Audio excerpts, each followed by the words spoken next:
Oiê, seja bem-vindo ao podcast Pandora. Eu sou o Bruno, psicólogo, analista do comportamento e um eterno aprendiz. E aqui é um espaço de exposição pessoal para falar também sobre a vida, de psicologia e de cultura pop. Se você quiser conversar comigo, eu estou disponível no Instagram em @podcastpandora ou pelo e-mail que está na descrição do programa. Oi, gente, bom dia, boa tarde, boa noite. Eu tô aqui hoje, com a Carol.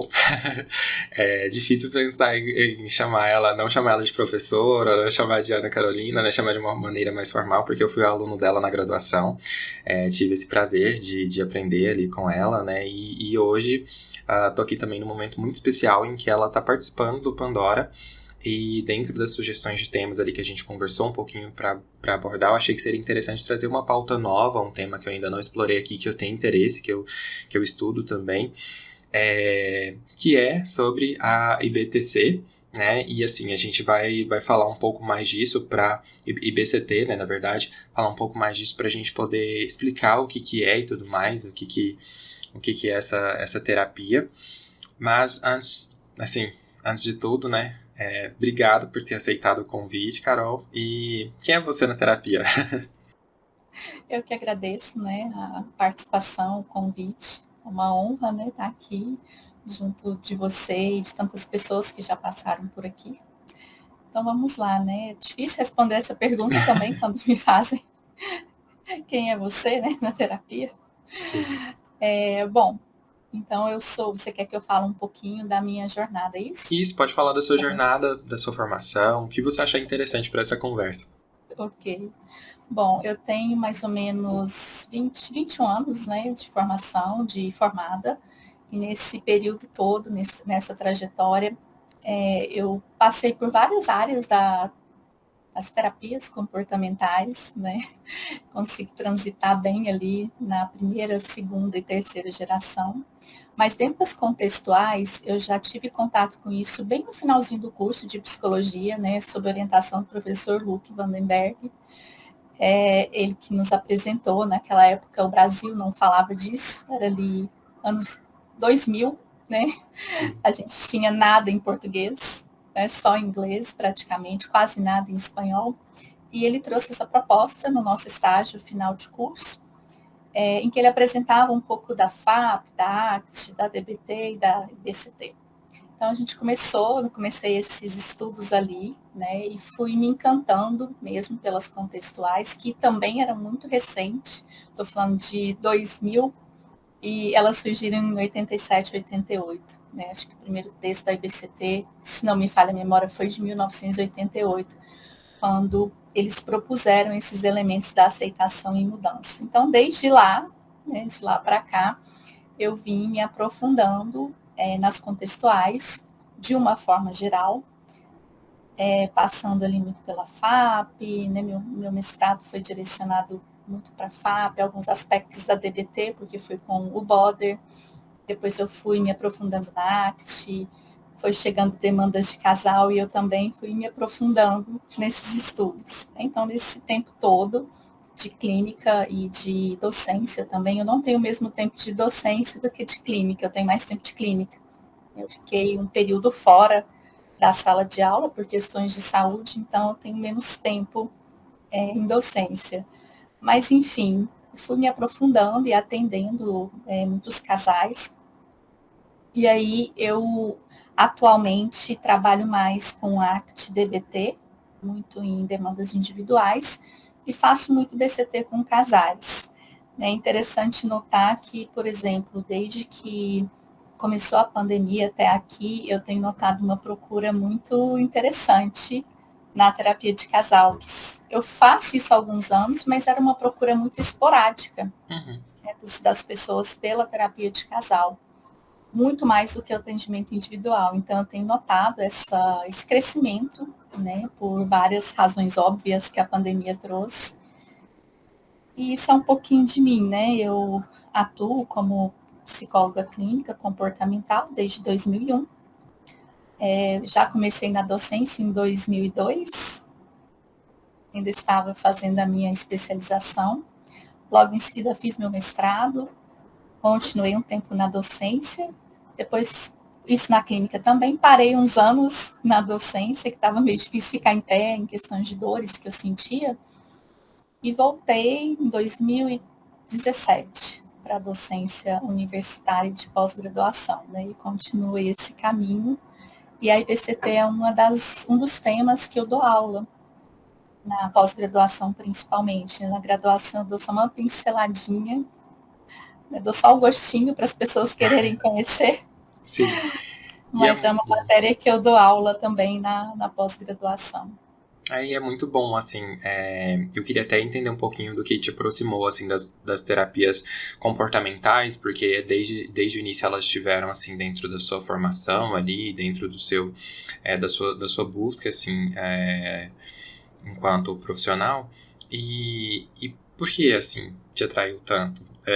Pensando, assim, nas três gerações e também, assim, no fato de você trabalhar com ACT, com DBT, aí, o que te atrai tanto nessas propostas terapêuticas? É interessante, né? Porque assim, eu comecei a me apaixonar pela área comportamental já no segundo período de psicologia, quando eu fiz a matéria de psicologia geral experimental, em que eu modelava o comportamento do ratinho, né? Todo mundo passou por essa disciplina com esse nome ou com outro. Aham.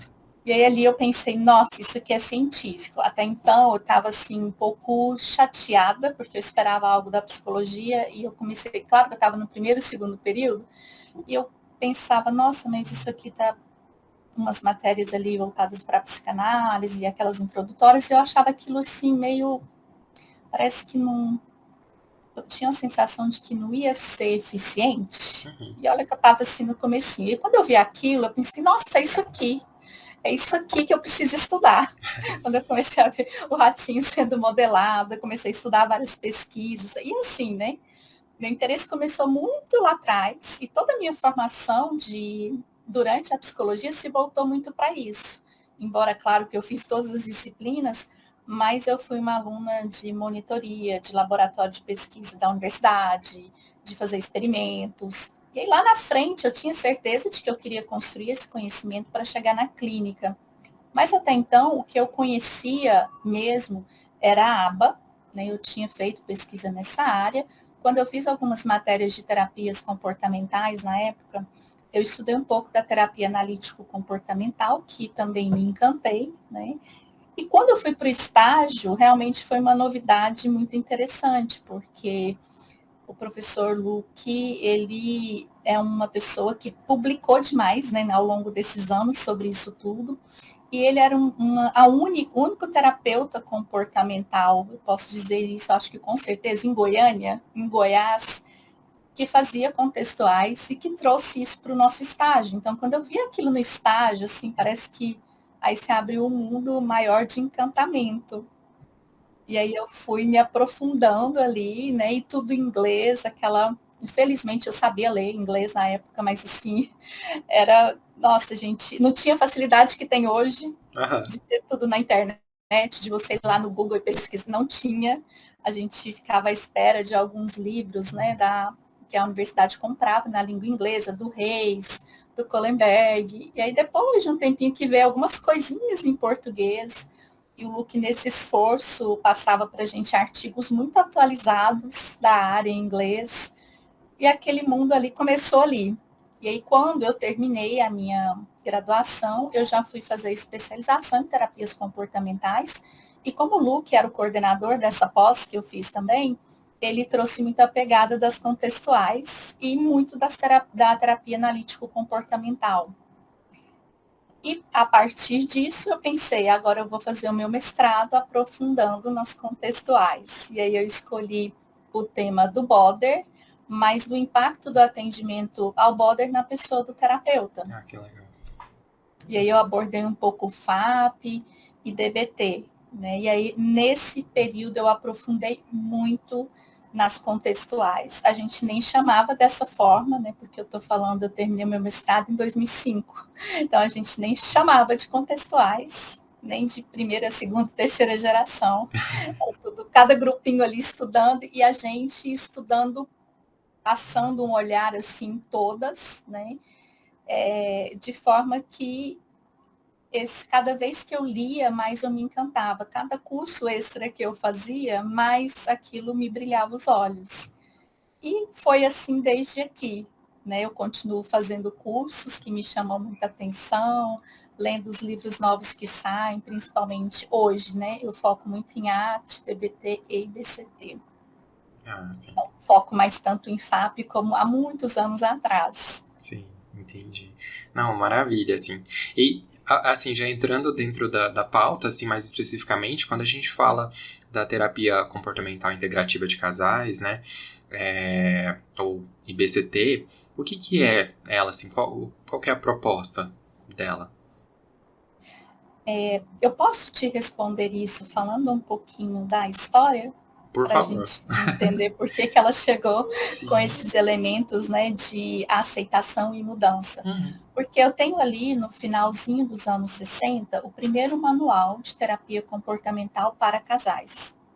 Esse manual, na época, era um manual muito baseado no que a ABA fazia, naqueles princípios de aprendizagem aplicados a uma situação específica.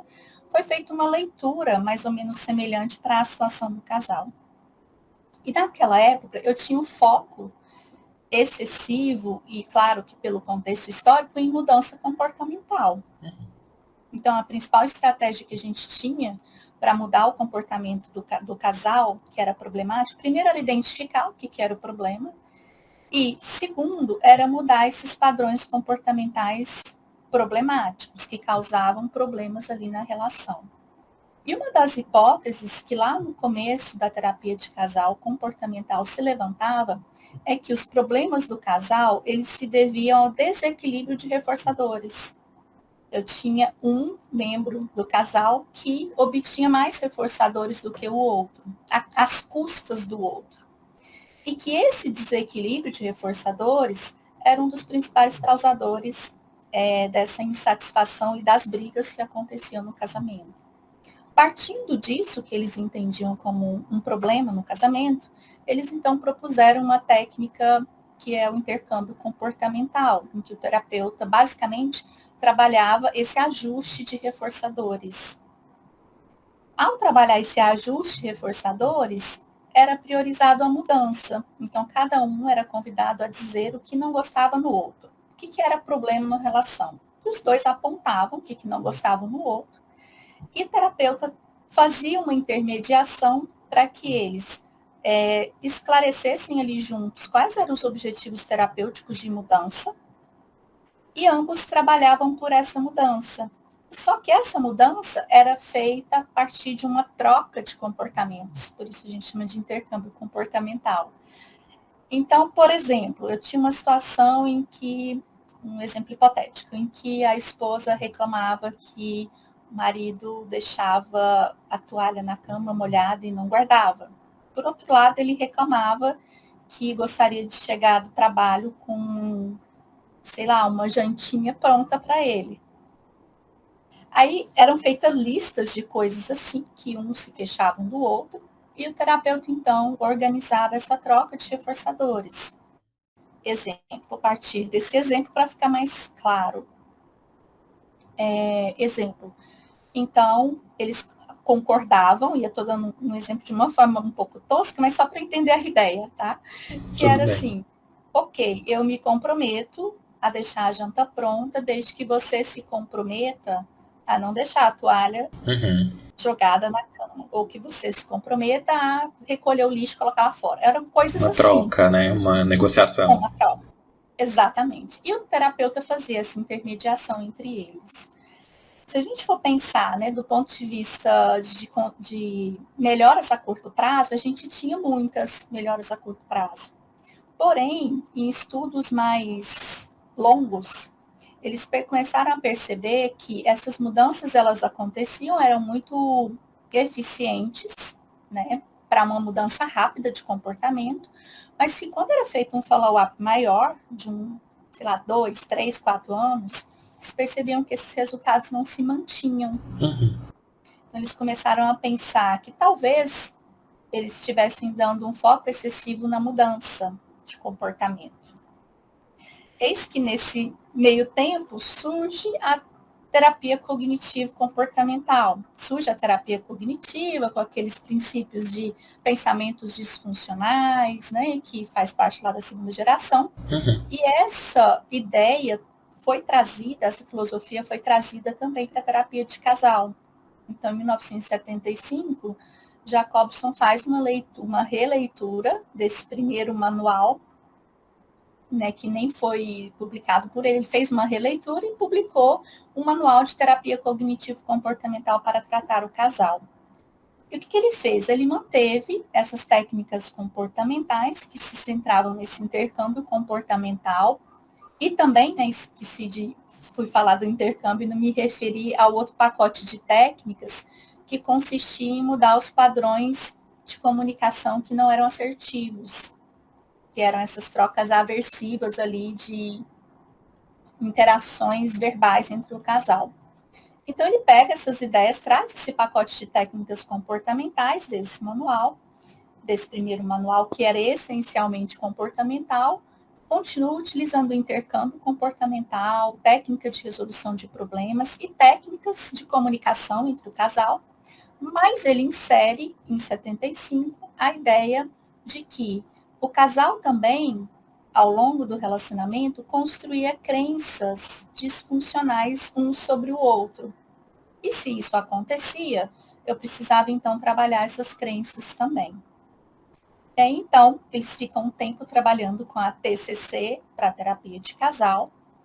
E aí, mais uma vez, percebeu-se que os resultados eram bons a curto prazo, mas que não eram tão bons a longo prazo. E aí que surge, lá no final da década de 80, um novo elemento na terapia de casal, que é o elemento da aceitação. Então, quando a IBCT traz essa sigla, né, terapia comportamental integrativa de casal, essa integração, esse nome integrativa, aponta para um outro elemento que foi integrado aqui à terapia de casal. Ele, então, abandona a filosofia beckiana, tira lá as crenças disfuncionais, isso foi retirado, e ele fez uma leitura, manteve as técnicas comportamentais que surgiram desde o começo e inseriu elementos de aceitação.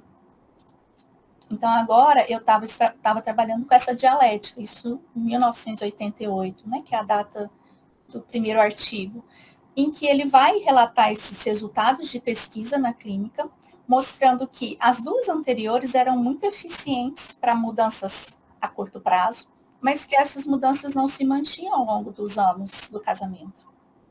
Eles começaram a tentar entender por que essas mudanças não se mantinham. Foi quando eles chegaram nessa ideia de que existia um foco excessivo na mudança. Por outro, na mudança comportamental. E por outro lado, tinha um problema também. Quando eu foco muito em técnica de mudança, eu reforço um padrão que já está lá no casal, que é a ideia de que o outro que tem que mudar para eu ser feliz. Sim. E se o outro não mudar, não tem como, né? A gente precisa mudar isso daqui, aquele debate eterno, assim, entre casais, né? É só a partir da mudança do outro que a gente consegue chegar em algum lugar. E aí eles inserem agora um elemento muito importante, que é o da aceitação das diferenças. Então, eles trazem como premissa básica de que as diferenças são inerentes ao relacionamento, qualquer relacionamento. Conflitos são inerentes a qualquer tipo de relacionamento. E que é preciso mudar algumas coisas? Sim, é preciso mudar. Cada um precisa mudar em algumas coisas. Porém, tem coisas que a gente precisa aceitar, que aí são as diferenças. Sim. Eu não estou falando de coisas prejudiciais, de defeitos, não, essas coisas a gente precisa trabalhar a mudança. Mas tem coisas que são só diferenças. O outro é diferente de mim nesse aspecto e vice-versa. E eles perceberam isso, que grande parte da guerra, né, do amor do casal e se transformando em guerra, estava na não aceitação das diferenças. E eles inseriram, então, esse elemento de aceitação, desenvolveram técnicas para trabalhar e promover a aceitação dessas diferenças. E aí, sim, desde lá até aqui, a gente já tem um conjunto grande, né, de pesquisas que mostram resultados superiores da IBCT quando comparada com as terapias comportamentais anteriores de casal. Perfeito. Então, a inserção desse elemento de aceitação, dessas técnicas, para promover não só a mudança, como a aceitação das diferenças, elas são capazes de produzir resultados a curto prazo, mas muito mais do que isso, resultados a longo prazo. Uhum. Ótimo. E assim, isso que torna ela também um tipo de prática baseada em evidências, assim, né? Que hoje a gente verifica dentro dessas correntes assim mais atuais e tudo mais, dessa necessidade de a gente investir em estudos e tudo mais, estudos padrão ouro, e aí quando a gente está falando da IBCT especificamente, a gente está falando disso, né, e para um público específico, que é as demandas assim de casais. E há estudos assim também que podem, ou que conseguem nos demonstrar assim, a efetividade, né, para diversos modelos de relacionamento, e tem limitações também nesse sentido? A IBCT, ela é uma prática, né, de terapia de casal que não faz distinção nem de gênero, nem de idade, não faz. Então assim, a única ressalva que a IBCT faz para que a terapia de casal aconteça é que o relacionamento seja, eu perdi a palavra aqui, seja único, não, é outra palavra, desculpa, Tudo perdi a bem. palavra. Sim. Mas Mas acontece. que seja uma relação única, que o casal que esteja em terapia, né, para vocês entenderem a ideia, que esteja em terapia de casal, eles não podem ter relações extraconjugais. Perfeito. Sim. Seria assim uma relação monogâmica, uma relação exclusiva de alguma forma? Exclusiva, obrigada. Era essa palavra que tinha me fugido. Ah, tá. Exclusiva. Exclusiva. Isso, exclusiva. E aí faz muito sentido, né, Uhum. dentro do modelo da IBCT, por quê? Porque dentro desse modelo, uma das coisas que a gente vai tentar promover no casal é uma conexão genuína. E em muitos aspectos, se a gente pensar, né, em relacionamentos que não são exclusivos, isso pode dificultar uma conexão genuína com aquela pessoa.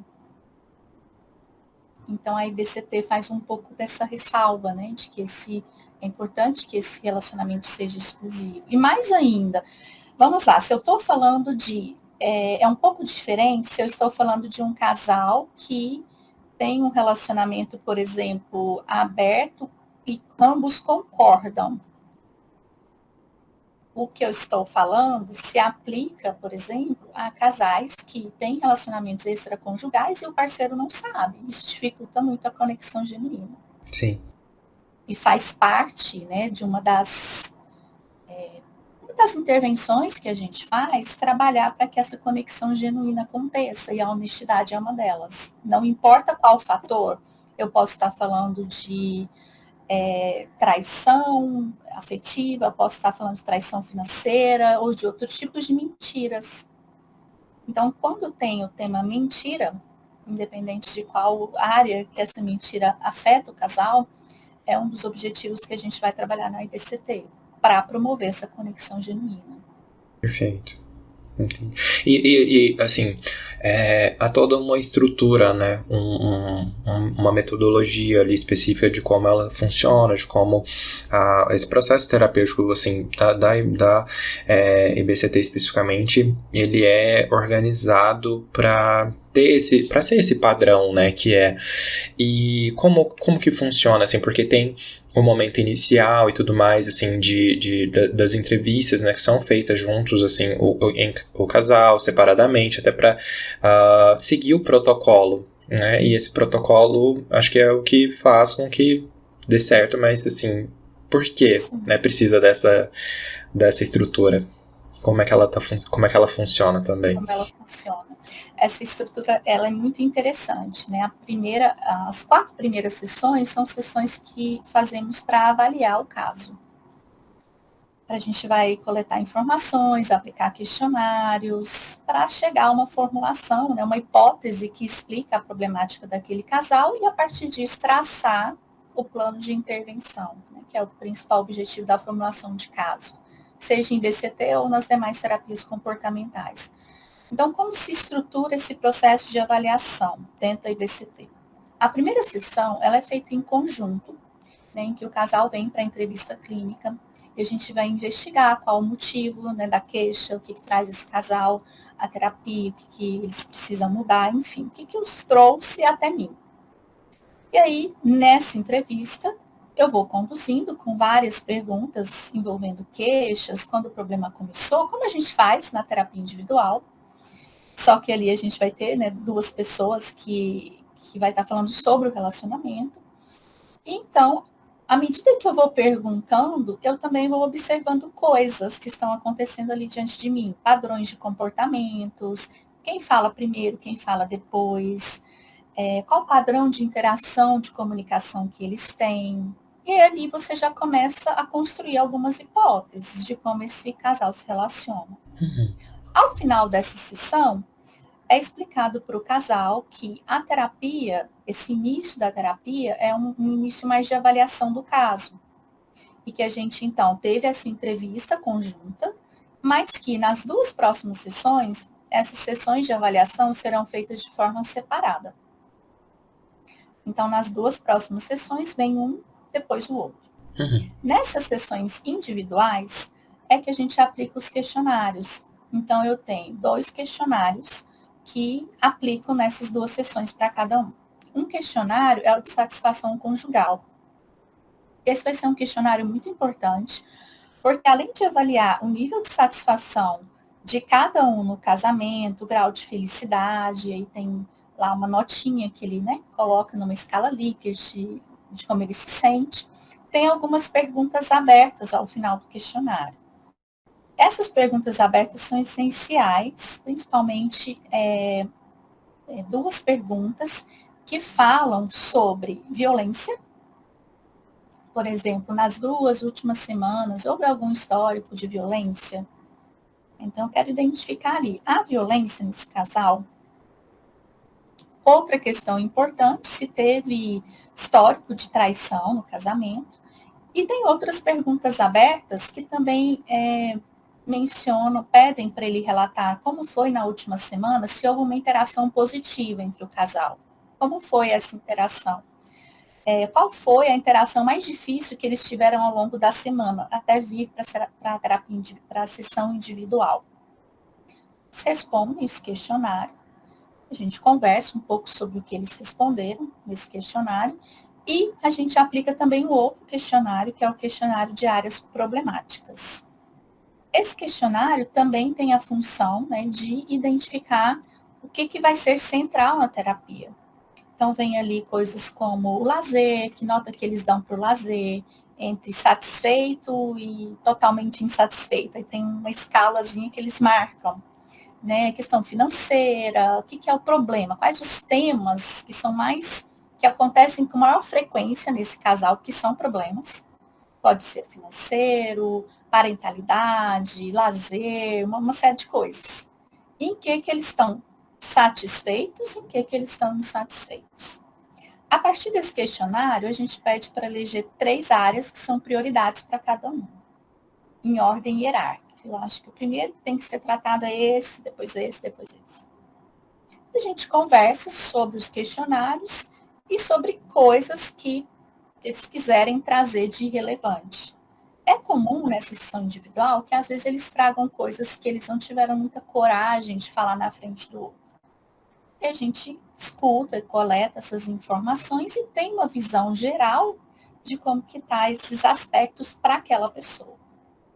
Na próxima semana a gente faz o mesmo com outro membro do casal, aplica os mesmos questionários.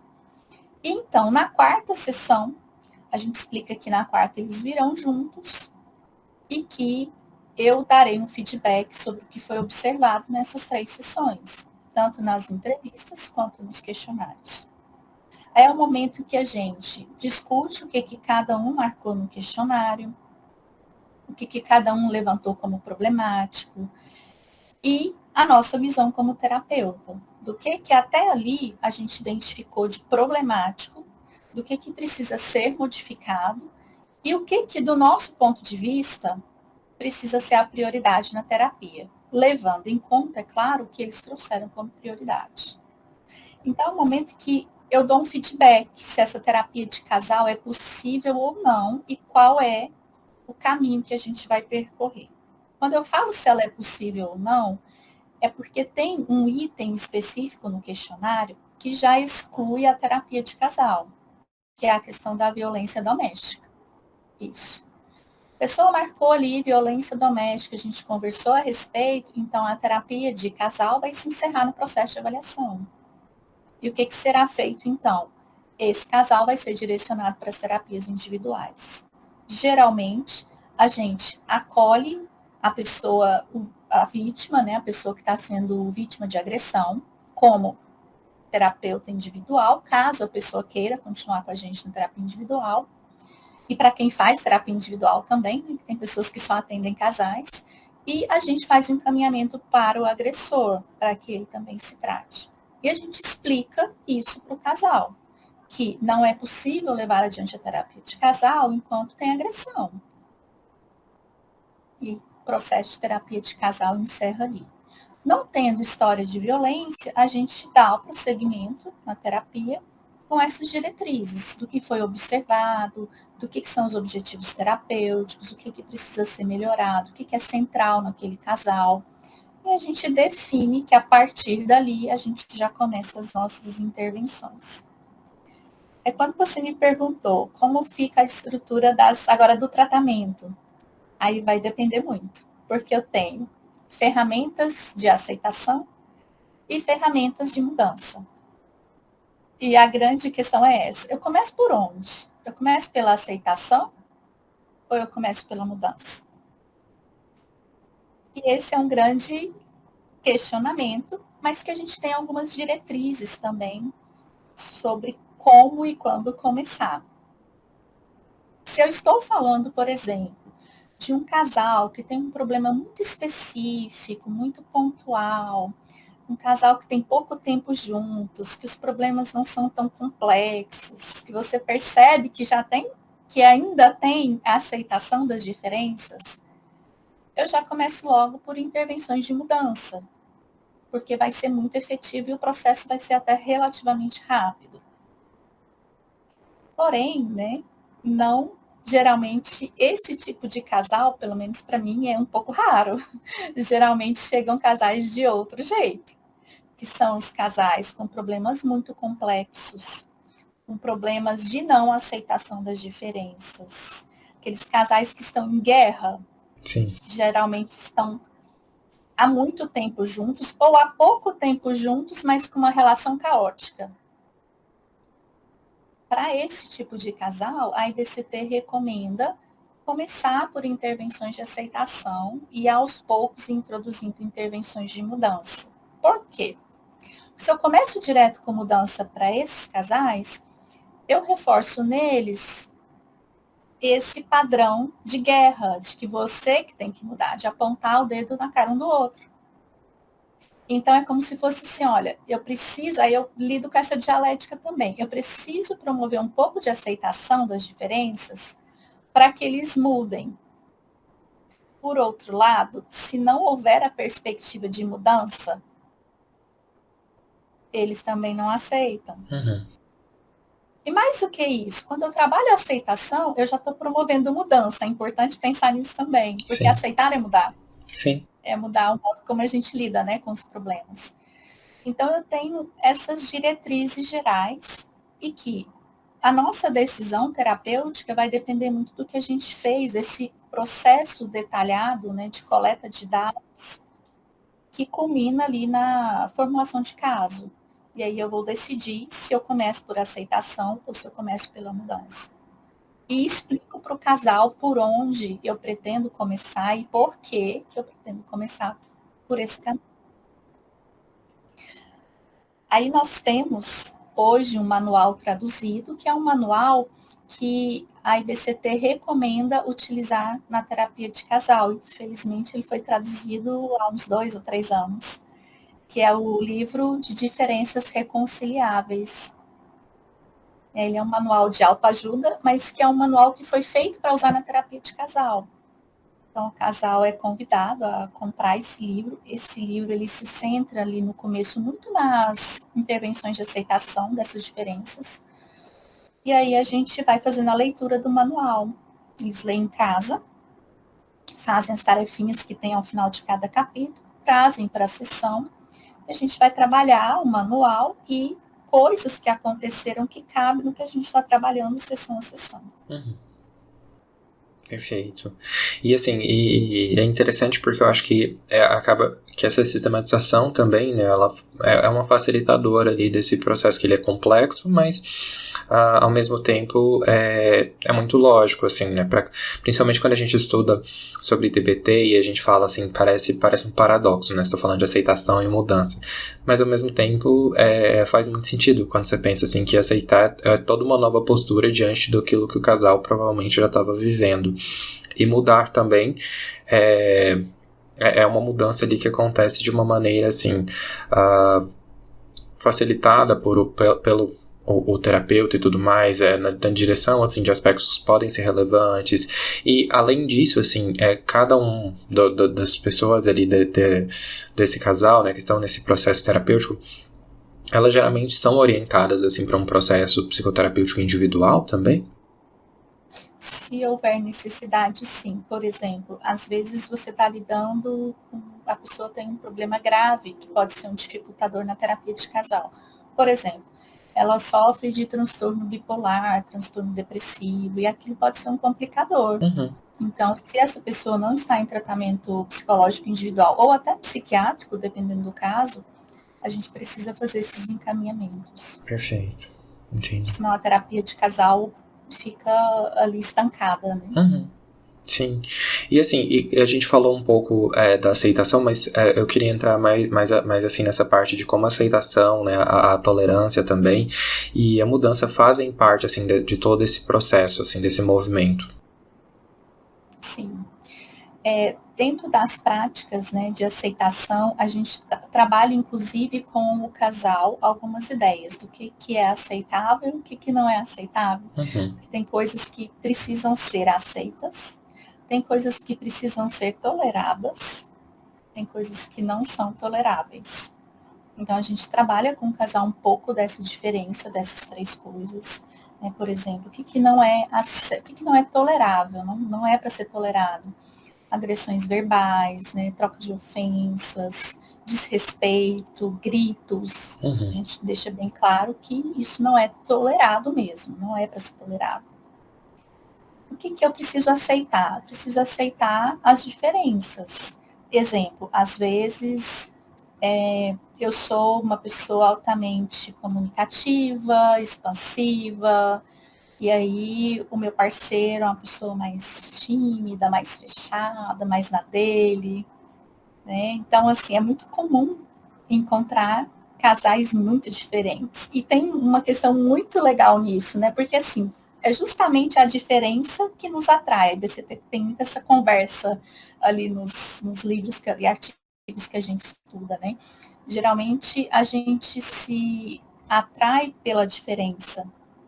Por exemplo, se a pessoa é muito agitada, é muito falante, ela vai ser atraída por uma pessoa mais na dela, discreta, e vice-versa. E isso em várias características. E aí é muito interessante, porque nesse momento a gente tenta, no começo da terapia, retomar a história do casal.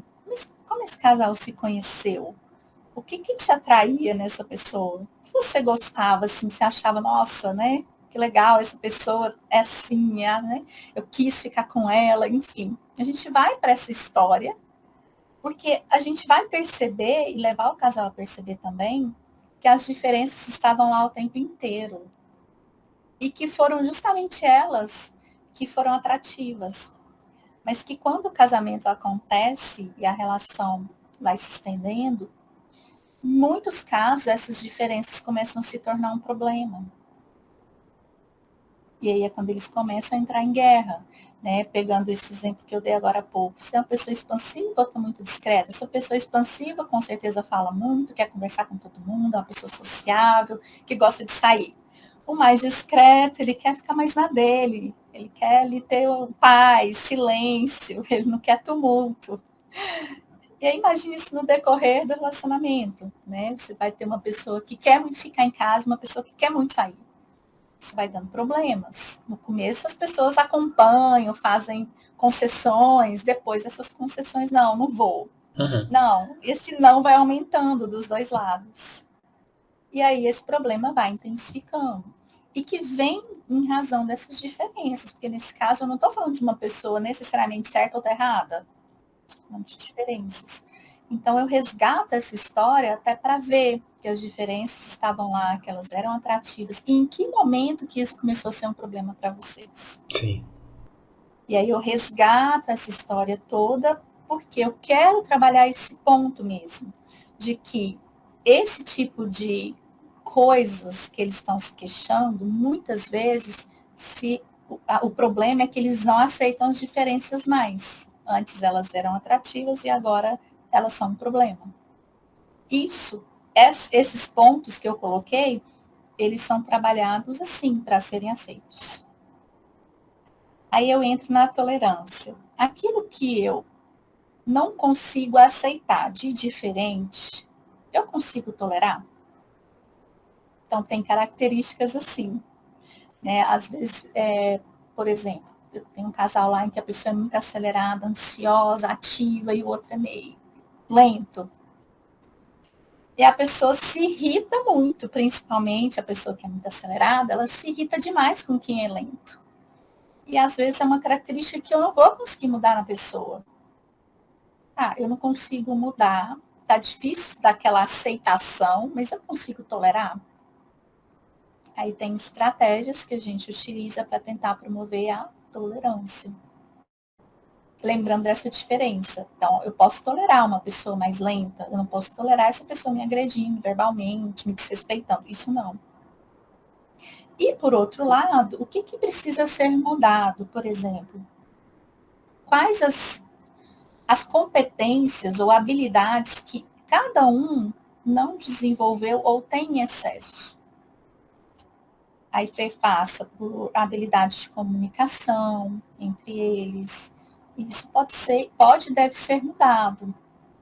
Habilidades de resolução de conflitos entre eles, de solução de problemas. Aí é esse momento que eu vou trabalhar com construção de habilidades, com desenvolvimento de habilidades em cada um.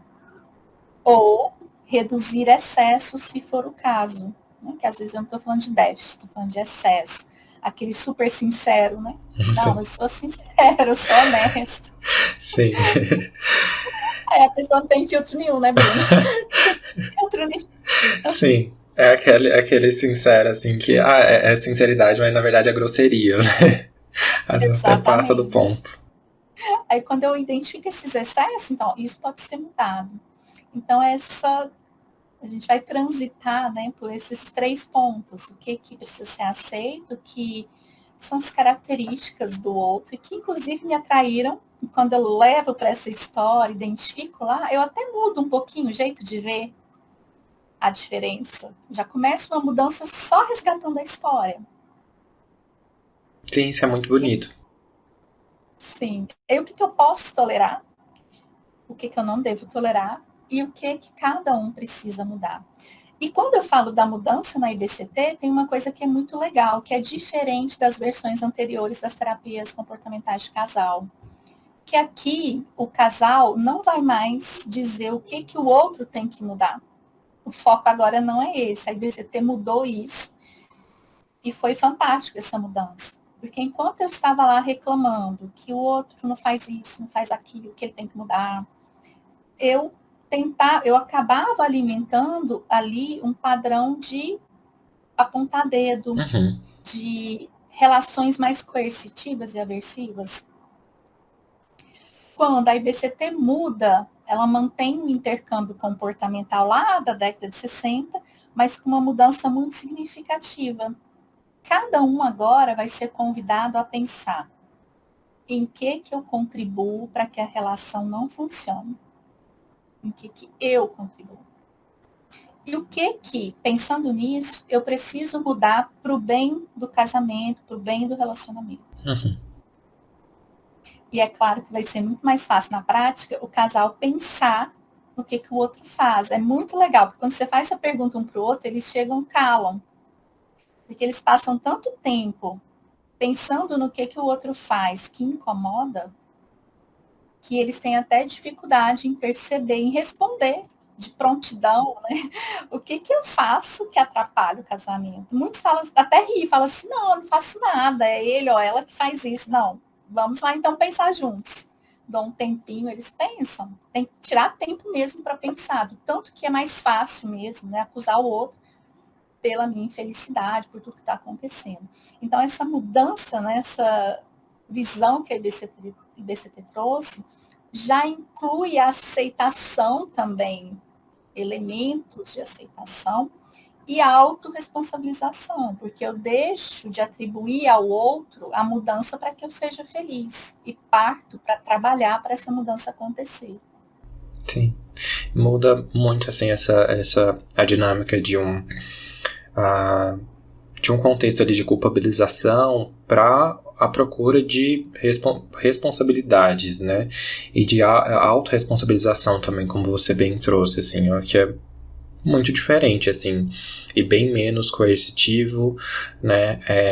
Não deixa de ser complexo, não deixa de ser difícil, de ser, como você falou, precisa de um tempo para pensar, de um tempo para olhar, porque olhar para a própria estrutura ali, né, entender o que causa um distúrbio uma perturbação nesse ambiente é muito mais difícil, né?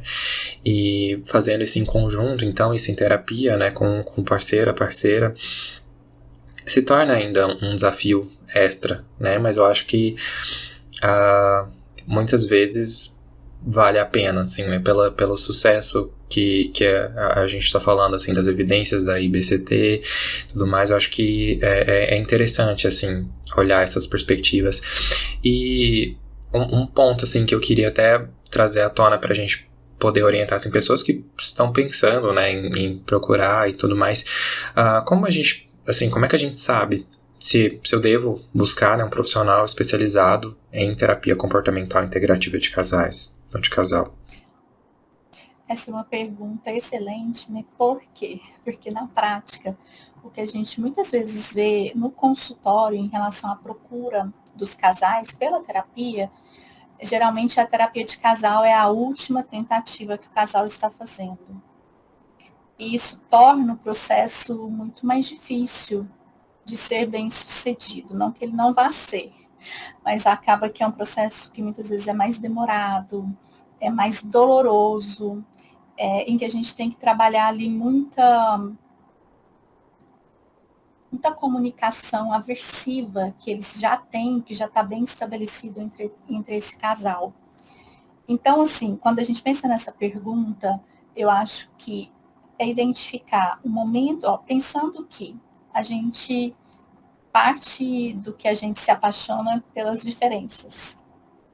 Pensando que a gente decide dividir a vida com alguém, e claro que tem essas diferenças que atraem, o amor que é construído, mas que não existe ausência de conflito na relação. Tem conflitos, conflitos são inerentes, as diferenças são inerentes. O momento em que o casal começa a identificar que essas diferenças estão se tornando um problema, eu diria que é um momento em que eles já deveriam buscar ajuda, porque seria muito mais fácil, né, de que eles se reconectassem, e trabalhar a aceitação num contexto assim é muito mais rápido do que trabalhar a aceitação num contexto de eu estou aqui como minha última alternativa. Se isso aqui não funcionar, a gente separa, né? Além disso, muitas vezes o problema em si não é o casal, não é como o casal se relaciona, mas, por exemplo, problemas externos. Às vezes o problema começa com uma sogra, um sogro, um cunhado folgado que está lá morando no fundo e está fazendo mil coisas, entende? Às vezes tem essas circunstâncias externas, o casal às vezes está indo bem, mas isso está gerando um estresse tão grande para a relação que eles não estão conseguindo administrar. É um outro motivo para estar buscando para conseguir resolver isso de uma forma melhor, sem destruir a comunicação e a relação que tem no casamento. Ou ainda, problemas de ordem sexual no casal, problemas de ordem de parentalidade. Vamos pensar juntos. As pessoas são diferentes, vêm de histórias de vida muito diferentes, foram criadas, às vezes, de uma forma muito diferente. Então, quando vêm os filhos, é comum que existam incompatibilidades, ou não diria incompatibilidade, no começo pode ser incompatibilidades, de como criar a criança. E aí, muitas vezes, a briga se instala ali. Eu quero criar como meu pai. Meu pai me criava batendo isso, e a outra não, eu apanhei demais, não foi bom para mim. E eles começam uma briga em função da criação dos filhos. Sim. Uma distinção de valores, né? Coisas que entram no caminho, assim, também, que fazem parte dessa história pessoal ali, mas que esse outro elemento, né? Assim, a vida, a criação de uma pessoa, de uma criança, altera também a maneira como eles se relacionam um com o outro, né? E como eles se veem no mundo. Exatamente. Você falou de valores, eu lembrei de algo que é comum também, que é o aspecto da religiosidade. Mesmo quando o casal tem a mesma religião, muitas vezes eles pensam de forma diferente. Isso pode se tornar um atrito ali, uma dificuldade em gerir aqueles conflitos, isso pode tornando conflitos maiores. E o que é mais grave, que é em nome de Deus ou de uma crença que eles acreditam. E que os tornam mais inflexíveis. Quando eu falo mais grave é nesse sentido, né? De que se eu atribuo o meu comportamento, eu estou agindo assim porque eu estou agindo de acordo com o que a igreja XY prega, né? E assim, Deus diz que tem que ser assim, isso torna o casal um pouco mais inflexível em alguns aspectos. Que tem a ver com isso que você mencionou também sobre valores, e que tem sido recorrente, mesmo de casais na mesma religião. Sim. E, assim, e tem muitos pontos sensíveis, né, que podem levar um casal a buscar, assim, mas eu li alguns estudos que falam muito, assim, sobre demandas relacionadas, sobretudo, assim, à vida financeira, à vida sexual também.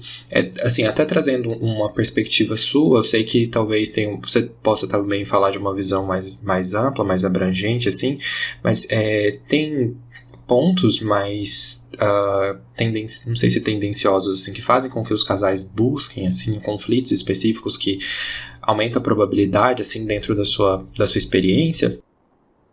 Você fala pela busca da terapia de casal. Sim.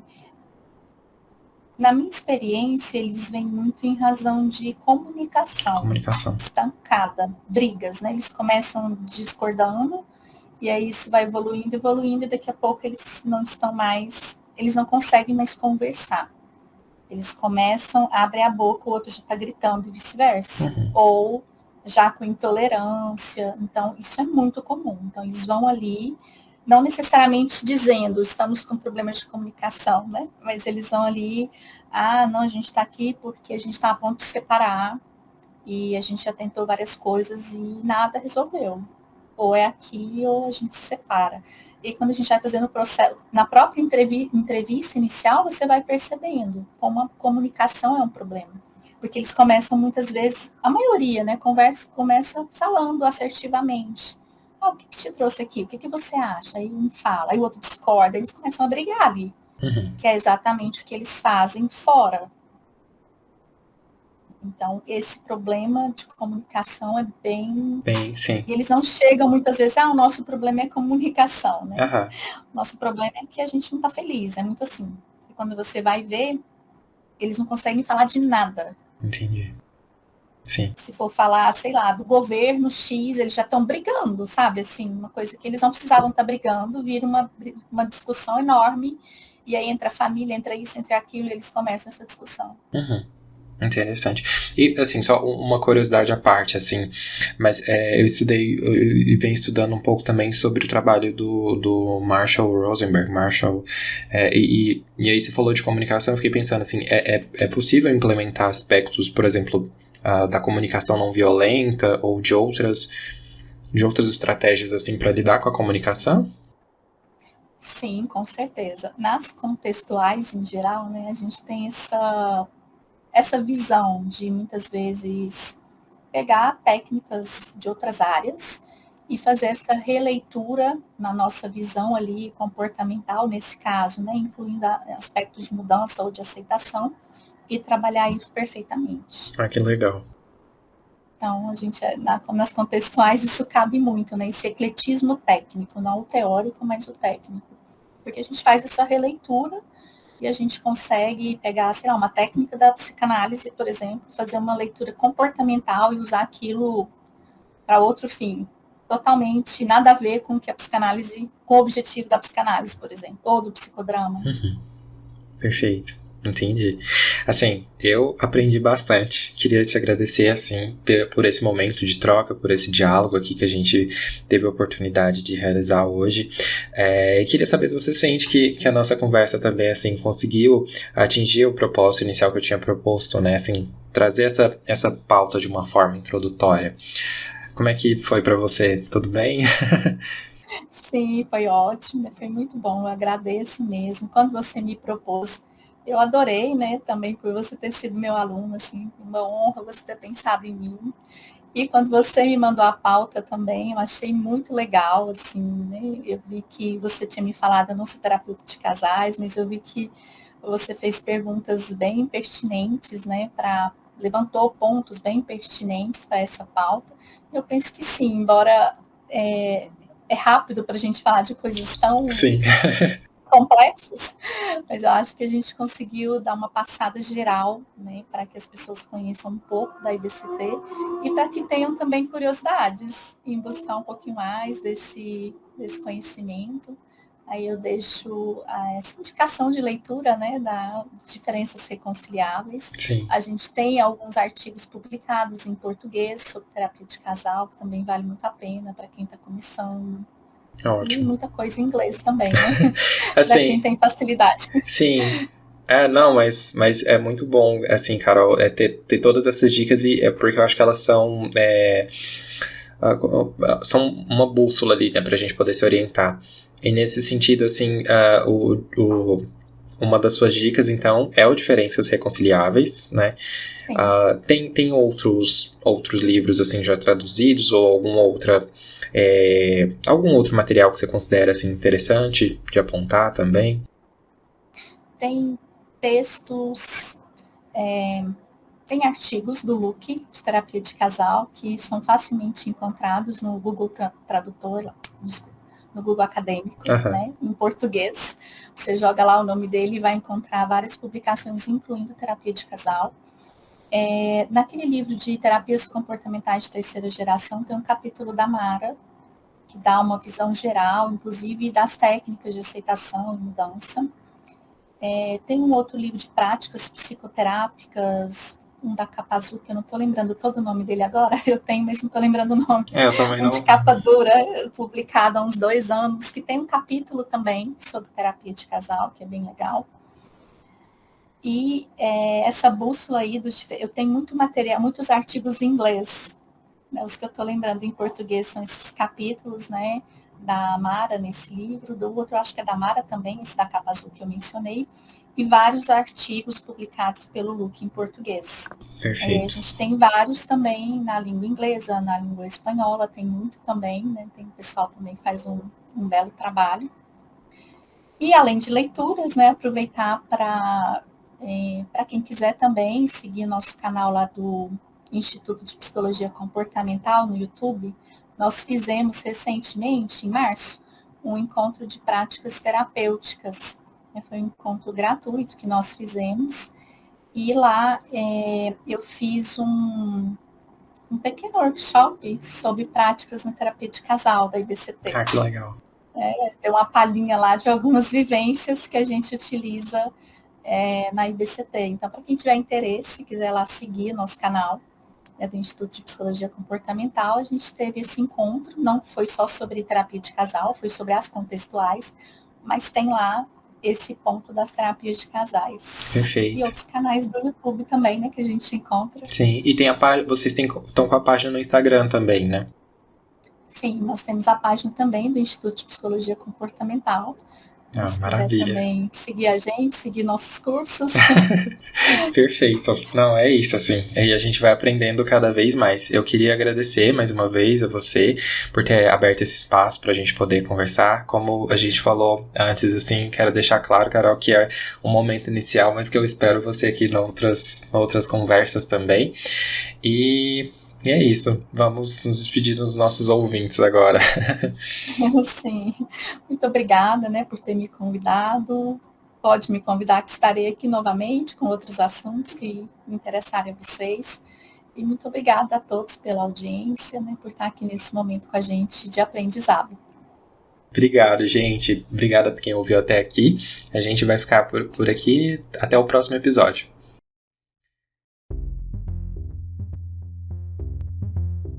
O podcast Pandora está disponível nas principais plataformas de áudio. Se você gostou do que ouviu aqui, não esquece de seguir no Spotify ou na Amazon, de assinar e avaliar no Apple Podcasts, de se inscrever no Google Podcasts ou no Cashbox, ou ainda de favoritar no Deezer. Assim você fica por dentro sempre que sair um novo episódio.